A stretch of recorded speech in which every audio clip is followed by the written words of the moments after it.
And so I need a source of truth. And that's why I said, get your foundation straight. Because for me, everything was about single sourcing information. It wasn't about the roles, people, and the way, but I was like, I'm going to single source it. I'm going to have such a solid foundation that whoever comes at it, it's kind of impenetrable because it is just the truth. And then it's a story that they want because they only care about what they care about, right?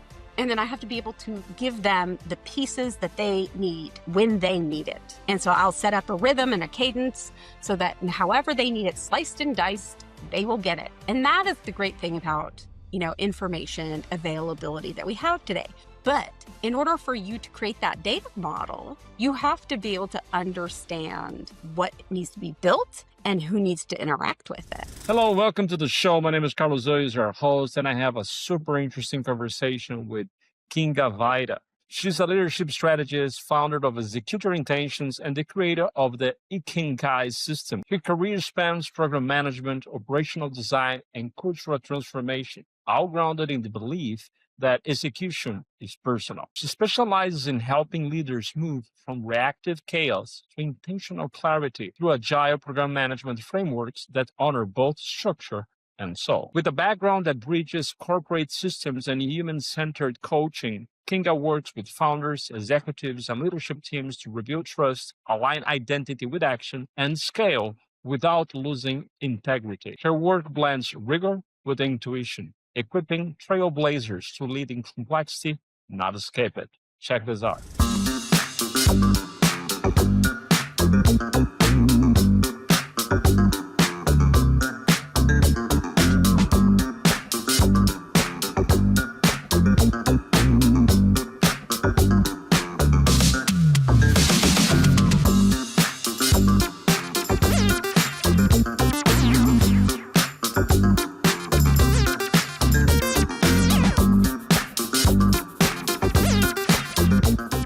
Who is Kinga Vajda by Kinga herself? Welcome to the show. Thank you. Such a kind and warm welcome. And I've just really enjoyed so many of our conversations. You're such a delight to talk to, and something that I really appreciate about you, and especially meeting you in a leadership community, is that times have been kind of crazy recently. And we're going through a lot of change and just a lot of disruption, and everybody talks about that often. And so for me, who is Kinga Vajda? Well, she's just a human being. I have about 20 years of experience in the tech industry. I was always really passionate around being in places that were moving fast. I love creative people that are constantly learning and excited about building things and solving problems. And I like kind of quirky, things about people. And so I like facilitating the ability to get things done and how we move around problem solving. And I just saw that there was a lot of disconnect and breakdown in the way that we figure out how to solve problems. And so when I got into software right out of college, I was somebody who developed a strong passion for combining my human side of loving people and wanting them to thrive, as well as my really weird organizational skills that I just love to organize things and kind of have this system design thinking. And Agile became something that was new to the software industry. And so I took kind of these, my background of coming from my name is Kinga, so you can tell I probably have immigrant parents. And so just having this diverse kind of rich history, I am somebody who took all of that and I think built my own opportunities and possibilities from it. So who am I? I am now somebody who decided this is a point in my life where I can take all of this and do something with it. And I think we're in a really exciting time right now. And I'm at a place where I am thrilled to be here where I can share it with people who are open and want to talk about these things. So that's who I am. Awesome. Great. Just out of curiosity, where are you joining today? Where you're physically located now? I'm in Austin, Texas. Austin, Texas. Love it. Hmm. And what are your original background? I know you're international, you said, foreign parents, but were you born in North America? Were you born in a different place? I was born in Vermont. Both of my parents were born in Hungary. Right. Yeah. And so I was born in Vermont, and then I went to school in Atlanta, and I lived in Charleston, South Carolina when I got into software. And now I live in Austin, Texas. Nice. I don't know if I told you before, but I used to live in North Carolina for over 9 years. I was with IBM and I did a lot of programming. So I'm a Yeah. systems engineering myself. So I came from that, like you said, background as well. So this is going to be a lot of fun. As you know, I'm currently in Brazil. I'm from Brazil. I've been a little bit abroad, but now I'm back. And so the whole idea of this is connecting with interesting people like yourself with a very rich background with different perspectives on in the world and leadership and how we make things even a better and more beautiful place. So let's talk about the Agile, right? I know that you have like special connection with this, and I would love to hear about it. What makes Agile so important and relevant to you? And you probably have some interesting stories about this. Yeah. So, and I didn't realize this about IBM. So, my dad worked at IBM and retired from there. And this was a long time ago, he got to retire. And it was, a very family based company that I grew up, under these kind of value systems that we would talk about. Awesome. So, Kinga, tell me a little bit more about the special of yours um, on Agile. As I understand, talking to you before, Agile has personally impacted you, and it just, you work with this. So, tell me a little bit more about this. Why do I love Agile so much? So, when I was in software and it came to the company, we were introduced to this idea. And I didn't realize it sounds very simple. The concepts themselves, the principles themselves, you hear about it. And there's just some basics around creating to-do lists or product backlogs, and at least in the technology space, where you basically have a role that's assigned to saying, we're going to have something that is a list that we all agree to, 1 through X, a business case, and no two things are kind of weighted the same. And there's different ways people do it, but in general, in life, most of us somewhat have a way that we prioritize our to-do lists. And then you have a way that through a rhythm, you work through this to-do list. And if you think about project management, it should be shaping as we go, as we learn more information, as the world changes and we get feedback. And so this made sense to me because when I think about my own life and how I move through life, that's how I was moving. I was constantly kind of pause, reflect, iterate, and to me, it's living and breathing. So my statuses, my, way of moving through problems was this kind of pausing and reflecting. So when I saw that this is how we were going to shift our way of doing work and the way we were going to shift our way of defining what a project is, and this is how software development was moving, I was like one of the first people that wanted to jump on board because I was like, hey, this is really a great way for us to be able to collaborate. And when we can learn how to huddle around problem solving, because, software development teams want to start pushing out code every other week or Facebook every day. And so it was just something that just came so naturally to me. The thing is that humans are very complex. So it might sound like simple concepts.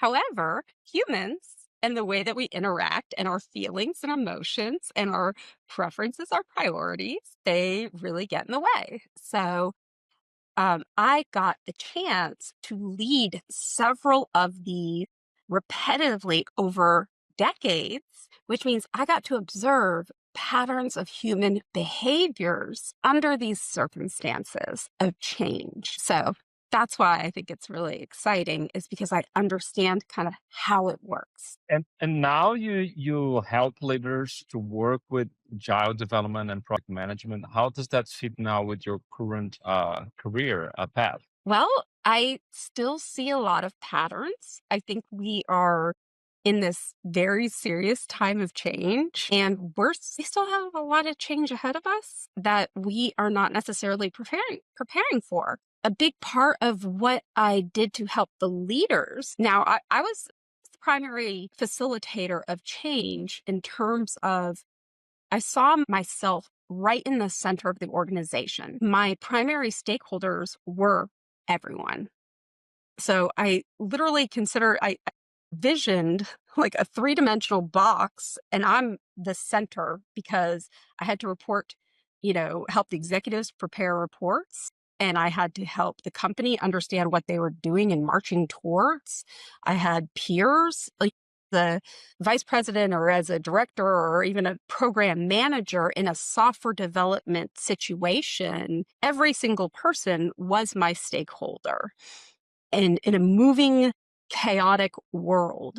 So there were so many data points that I had to understand data at a very precise level because there were so many interactions and things like that, right? So I think for me, the value that I can add to the world right now is to say, I understand how change and change management works on kind of a multi-dimension. And I was managing risk on very interesting levels. And now I know how to apply that because I've been studying it for so long. I know how to apply that for the future planning because I know patterns of behavior. I know patterns of people moving through change. So what I'm building is some of the architecture thinking that I believe is the way that people can prepare for future forward business models. Very nice, very interesting. Yeah. So, I mean, we start talking about agile is like everybody understand what agile is, and so Yeah. let's get a little bit back on the baseline. What is agile? What is the agile movement? What is agile leadership? And if you will, we can do the bridge for agile project management. Yeah, you're right. I do. I just jump right in because I get too excited about it. I make a No, lot it's of not a assumptions. problem. It's I mean, we're having fun here. We're learning, so I it's get to, great. yeah, I make a lot of assumptions. Well, I think because my head has been buried all day today in looking up a bunch of my resources. So, when I look at, gosh, I think I even have it open right now. It's like you look at the Deloitte reports, you look at the McKinsey reports, you're looking at Forrester and Gallup and, every resource that's out there. So, Forbes and, you know, pretty much everybody, when you look at what are the concerns, what are people thinking about, we all know AI is coming kind of thing. And we know that we also have some economic changes, political changes, are people happy? What is it that we're all trying to do? We know that things are changing and we know that we need to move. And so we're looking at more of from a roadmap perspective, what are the things that we need to work towards? And then what do we need to do to get there? And so people immediately think, well, we need to adapt. We need a lot of change management. And then we have to figure out a plan. So Agile program management kind of covers both of those topics, right? It's the ability to adapt and be agile, which just basically means how we work together and how we prioritize and and can collaborate and figure things out. And then the project management part of it is how we define that and put some structure around that work so that we can know that we're making the progress that we want to be making. And I believe it's the way that we become more kind of sustainable. The way that we can do it so that it's maintainable. We don't burn ourselves out. We don't get ourselves in bad situations, and that it's true risk management when we build it into who we are. That, people have affinities towards one another, and that's okay. And there are people that have affinities, that are repelling, and that's okay too. And I think it's more about us finding the right mix and creating things that we can. And when we understand that better and can make better relationships work, then we can solve more problems. That's what Nice. I would. And when you think about project management using agile approach, what do you consider in your experience is the key skills or qualities or core competencies of this, project manager using agile? Yeah. So I think things that I offered were I could I call it like kind of the zoom in, zoom out approach, right? I could Hmm. kind of take a step back. I had all these stakeholders. And I think this is why diverse perspective really helps, because I could kind of step back and be like, hold on, everybody. When you're a specialist or in just I dove in like, doesn't everybody love agile project management? And then you're like, wait a second, we might not even know what you're talking about. It's like, oh, thank you. Thank you for zooming out. No, thank you for stepping back. You are my zoom out, right? That's a new perspective, right? I look at it like almost like when you have a statue, a piece of art that is in the center of a room. You want to step back, you want to kind of observe it, you want to get closer, you want to take a new angle, right? If we don't do this with problem and then grab a friend and say, what do you see? If we don't start doing that more often, we're going to miss something. This is why editors or authors have editors. Like this is how we truly get better together. As cheesy as it is, but I'm a cheesy person, and there's a reason for it, because I understand how much of an impact we can make because I help make it happen. I actually understand the flywheel effect, the exponential potential that we have when we combine forces. It's beautiful. And it really does make impact if we choose to do it, right? So that's ultimately where. Very nice, very nice. Yeah.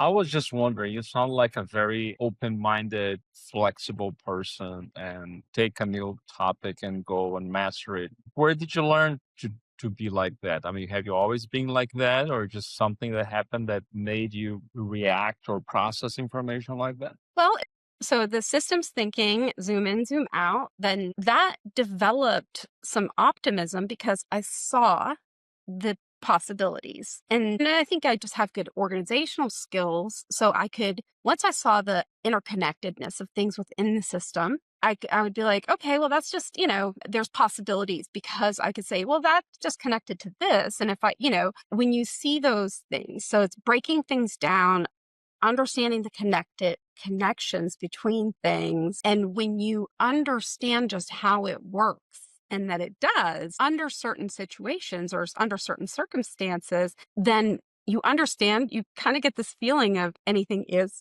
kind of possible, not in this magical way, but we can do so much more than we think we can. That's the ultimate unlock. I can't tell you how many conversations where I was able to take a team and they were thinking in this why they couldn't accomplish something.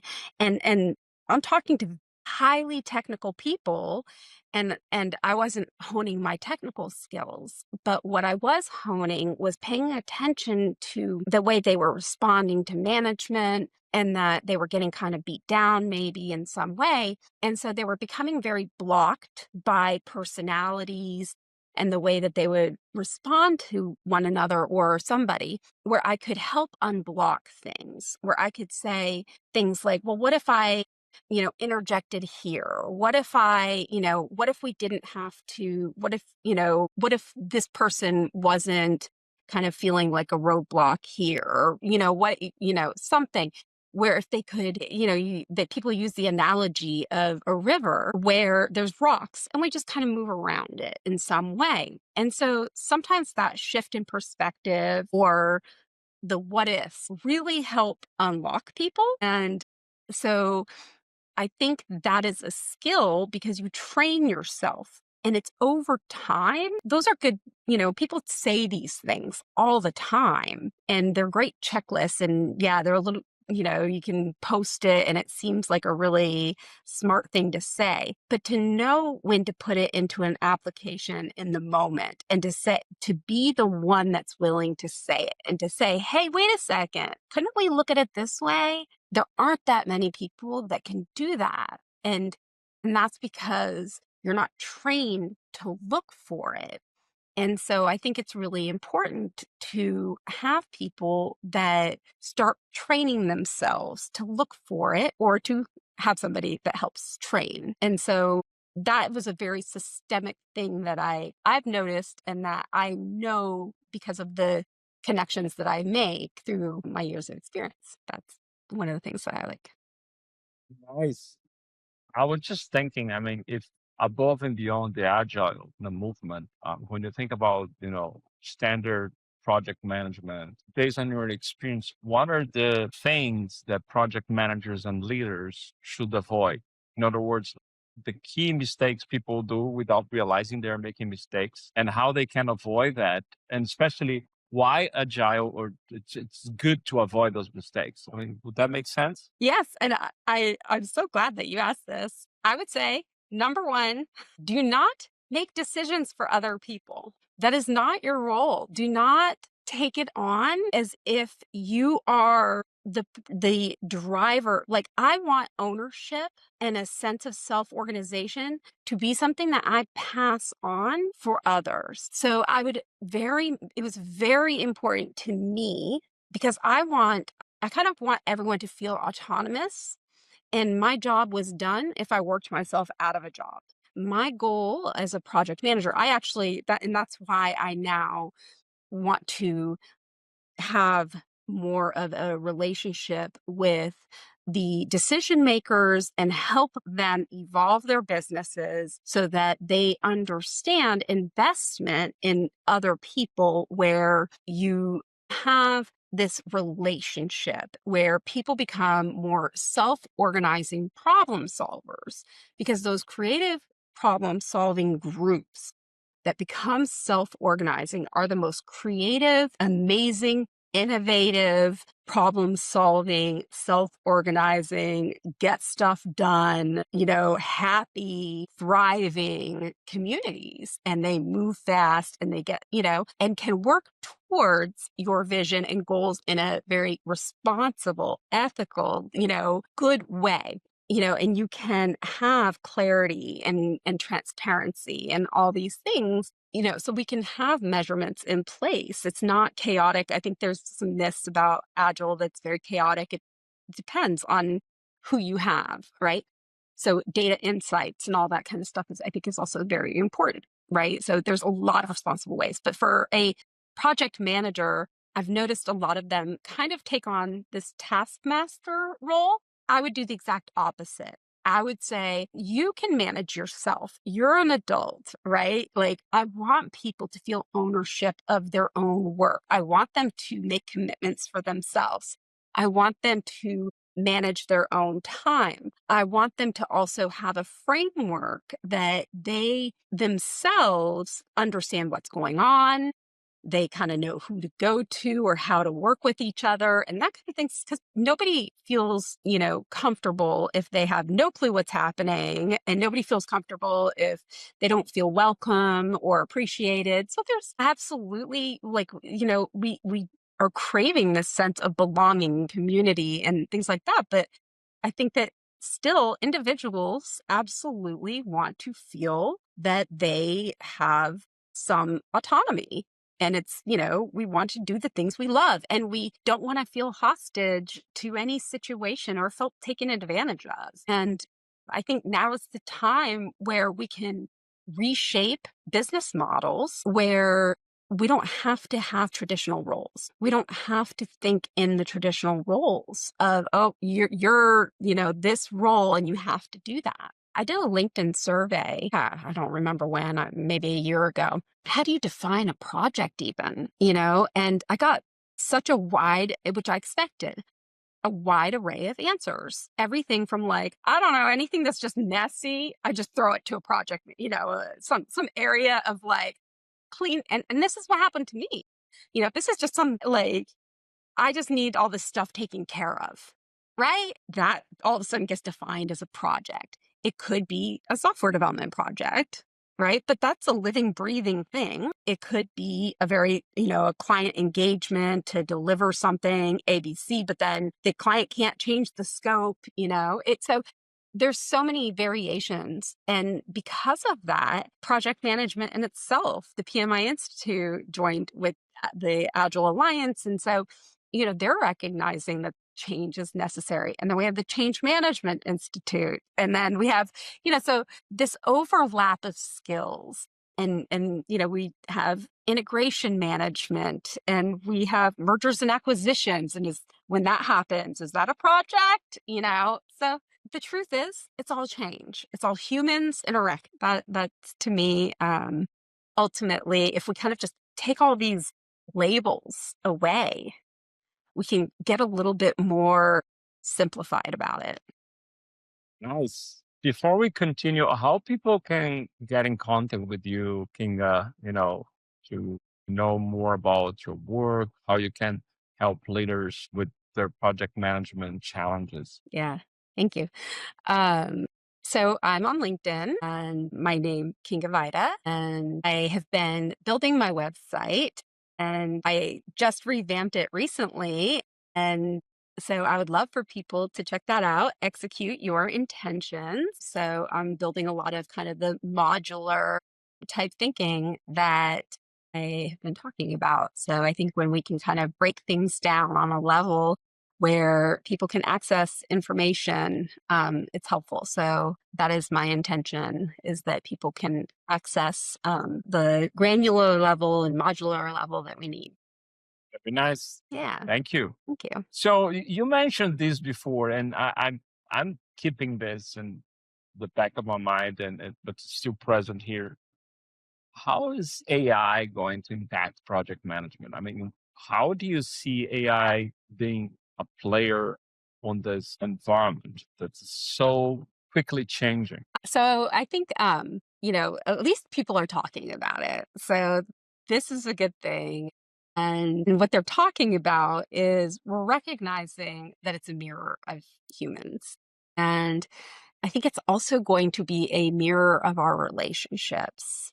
And what I mean by that is whether we're being responsible or ethical, or how we choose to use data, a lot of that kind of stuff is going to come up. And I think that some data will get exposed. I think that people, want to think about how we can, especially while we're collecting each other's information, be responsible and be kind. And we're going to be tested on new levels. And so thinking about how we can collaborate is going to happen. All of these things that I've been talking about are going to happen at a rate much faster than some of us might be expecting. And I think it's going to be a call to action very quickly for leaders that they might not be prepared for.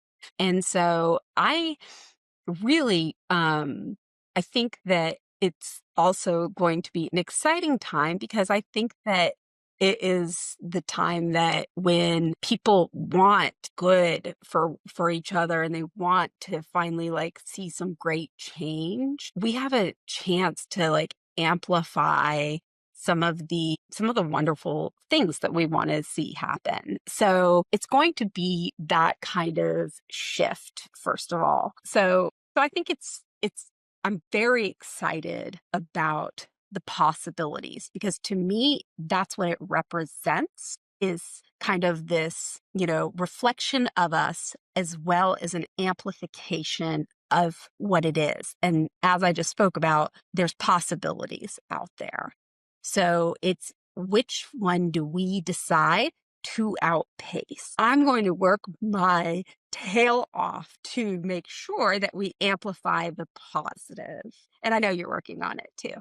And so I think that there's a lot of people that have decided to start jumping on the positive train. And the more of us that do that, and especially because of that flywheel effect that I talked about. And when there's that literally can just be that pivot point. Like if we get a couple groups of people that really want to amplify and flywheel effect, then I know that's going to be the unlock. And I think that we can really make some huge shifts and some and make some positive change for people and make things more accessible.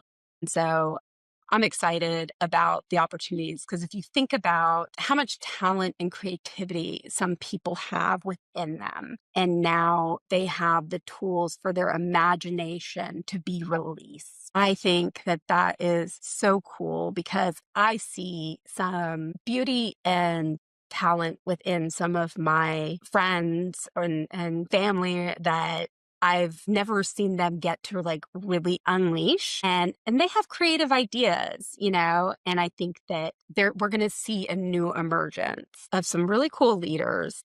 So I'm excited about that. I think, Very nice. I like this positive outcome yeah, regarding how things are evolving. yeah, I think it's going to be an This evolution. is not very common. I like that.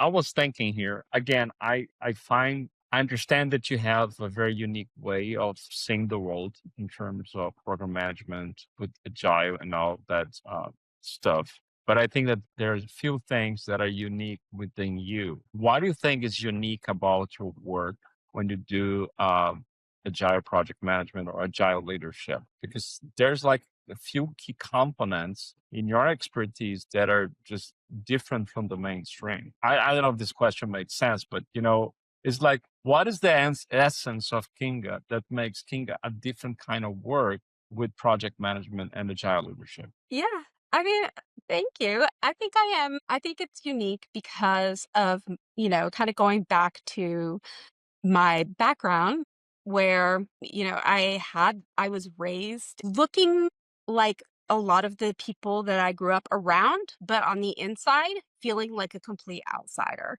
I was raised in a culturally very diverse home. And so when you go out into the rest of the world and live like an American, but inside at home, you are living in a Hungarian household, that kind of thing. And then, so from the beginning, you become an adaptable person that much. And having, being bilingual, and that kind of thing, I think, learn skills in such a different way that you pay attention closely to the way people respond to situations.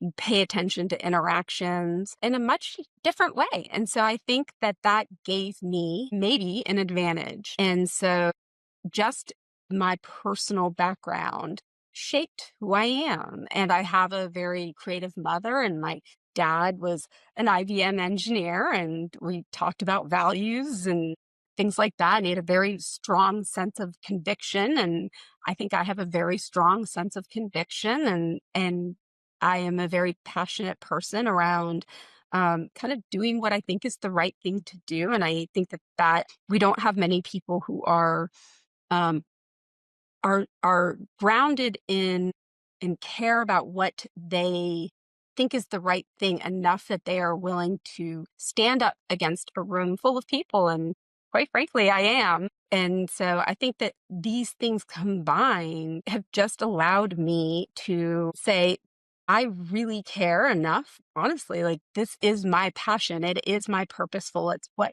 purpose. It is very purposeful. That's why the name of my business is Execute Your Intentions, because I wanted so much, like whatever it is you want to do, I want to help you execute it. It's like, I am not here to make decisions for you or to judge you. I just want you to care about it. I want you to be passionate about it. I want you to, and of course, I want it to be a good thing, don't hurt people and that kind of thing. And I want to help you do it well and not, be paining others while you're doing it, you know? And so I can help people do it with less friction.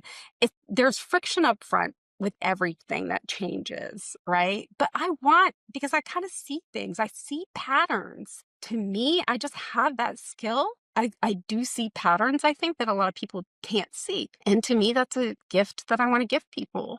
So I think that's what makes me unique. It's very nice. So I'm trying to put myself now in the shoes of somebody that's either running a company, small business, big size business, was responsible for a business unit, and needs to tackle this unstoppable tsunami of changes that are coming. Right. And how do I get started with Agile? How do I make that work? I mean, just getting my hands dirty on making things happen for this company for the greater good. I mean, what are the stepping stones? What are the, milestones that I would have to look out? Guide me. What would be the things that I need to pay attention on? Yeah. I think so. The first thing, there's no right or this is kind of the great thing is Agile in itself, just the concept of it is being adaptable. So one, always do what makes sense, right? Like stop, have conversations with people and really kind of spend some time, whether it's drawing or I love a whiteboard personally, but, sketching out what does this kind of look like, right? It's that I think people oftentimes don't make that connection. So, if you think about a lot of company meetings and people are talking about something, but the people on listening to it are like, and what does this mean for me? There's always this disconnect in the how, the tactical, right? And they're always like, oh, your manager will tell you. But there's always kind of this disconnect. And so when I would say, how do you start? It's starting to break down that disconnect. It would be, well, are things really kind of messy? Do we trust the information that we know today? Do we really understand the current state of things? Do we understand, I'd say the lay of the land or the landscape? Do we really so take a really thorough kind of assessment, be honest with yourself as much as you can be about your current state and your current situation and kind of lay that foundation or framework or whatever, right? And or get some momentum going, maybe a pilot group. It depends on how messy things are, what kind of change you're about to face. Maybe you just want to kind of get motivated about something. So maybe it's just grabbing a couple people and saying, hey, I need to start getting motivated around making a 1% difference every day. How about every week we get together on Fridays and we kind of just report to each other, accountability group or something, but make it something that you all have in common, and so something that puts rhythm, when we have rhythm, it's so much like a heartbeat. And developing patterns, but committing to that pattern. And that's so difficult for people today. I've noticed that our ability to commit to things on a weekly basis is really changing and shifting in our society. And I'm worried about that in particular. And I think that going back to one of the earlier questions around, AI, I think that they're in project management and some assumptions, I think that people are thinking that we can replace a lot of AI or a lot of project management with that. And I think that that's going to be a grave mistake because that is not motivating to people. I think when AI or project management tools would come out and people would do the nudge on a task, I wanted to have that removed because it just made people complacent. It's almost like reminders that they would start ignoring. Maybe for some people it works, but for a lot of people, they also just became totally they just ignore, right? And that's not the point of it. If ownership of wanting to drive things forward is the goal. So, I think that just kind of really to get things started, you want to become you want to pour energy into something. Think of it as an energetic flow, and that now you're going to be conscious and you're going to become aware about creating momentum. You want to take your current state, you want to stabilize it, and you want to now create a shift, some kind of energy, and you probably need help or energy with you. So start building a roadmap and start some kind of vision and start getting some forces around you. And who that is, I think we need to start thinking out of the box in terms of the traditional roles that it has to be. We're traditionally like, oh, I got to grab my whatever person that I always grab. No, I think we need to start going, what am I actually trying to do? And what people can help me get there or what skills or whatever, right? So being more open. In a couple of different moments, you mentioned getting off the traditional way of having roles or not trying to fit a particular role. Can you tell us a little bit more about this? I mean, how you adjust responsibilities, if not roles, when you're thinking about agile leadership or project management? I come like from old school of project management, right? I got a little bit of agile as well, movement of extreme programming, pair programming, a little bit of that, Scrum Master, all that stuff. But traditionally, you would have like stakeholders, you would have stakeholder management, you have like project manager, the team leads of squads. I mean, I'd like you to think aloud about this organization or self-organizing way of doing things through Agile. Yeah. I think so often when we assign roles, we become confined. I remember I remember so often that we had have meetings about reorgs, and then we would have meetings about breaking down the silos. And I was like, "Will you create like, right? How many times did you have that discussion?" And I was like, you know what? I'm just going to ignore everything because I'm building solutions and I'm going to report on the solution, the problem and the solution, right? Like, what are we trying to do here? And that's kind of how I started getting my own spot in the world. Like I was just always kind of doing my own thing. And I think that's why I'm kind of a rule breaker. Like, I was like, none of this makes sense to me. I don't understand. And I actually, sorry, I got OKR certified because when that came out, I was like, thank you. Somebody's finally talking about it. And I was like, this is what I've been doing all along because that's actually how I was reporting out in an agile way. And so when I got certified and I was just like, okay, we'll use that language instead. But I was using initiatives and this and that. So I was translating it. But I was like, we just have an objective we're trying to get done. It's not overcomplicated. The reporting side of it made sense to everybody when I put it in those terms. And that's where I could get some risk management discussions happening because it provided that more holistic view. We have a objective we're trying to accomplish. There's some results someone's expecting, and we're going to slice and dice it in different ways. You might care about this. You might care about this. So when you look at it this way, I became very modular in the way that I broke information down. I'd start attaching it to stakeholders. I started being kind of a communication stakeholder association expert where I would go, okay, well, for this person, I need to understand what they care about. I had to become very attuned to every single layer of management is going to have a different perspective. They're going to want different pieces of it, just a different angle. And so I need a source of truth. And that's why I said, get your foundation straight, because for me, everything was about single sourcing information. It wasn't about the roles of people in the way, but I was like, I'm going to single source it. I'm going to have such a solid foundation that it's going to, whoever comes at it, it's kind of impenetrable because it is just the truth. And then it's a story that they want because they only care about what they care about. Right. And then I have to be able to give them the pieces that they need when they need it. And so I'll set up a rhythm and a cadence so that however they need it sliced and diced, they will get it. And that is the great thing about, information availability that we have today. But in order for you to create that data model, you have to be able to understand what needs to be built and who needs to interact with it. And you have to have a lot of empathy and understanding of what to collect to be able to know what to build. So that is what I've spent a lot of time doing in my life, especially in the tech industry. Single source of information, single source of truth.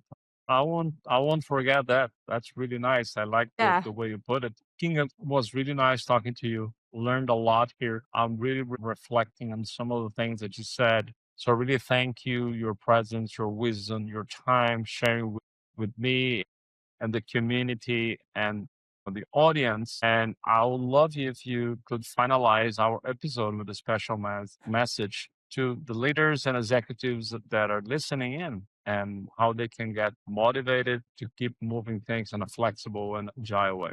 Thank you. Back to you. Thank you so much. I really enjoyed it as well. Enjoy all of our conversations. I just want people to understand that there absolutely is a path forward. I believe that we can choose it.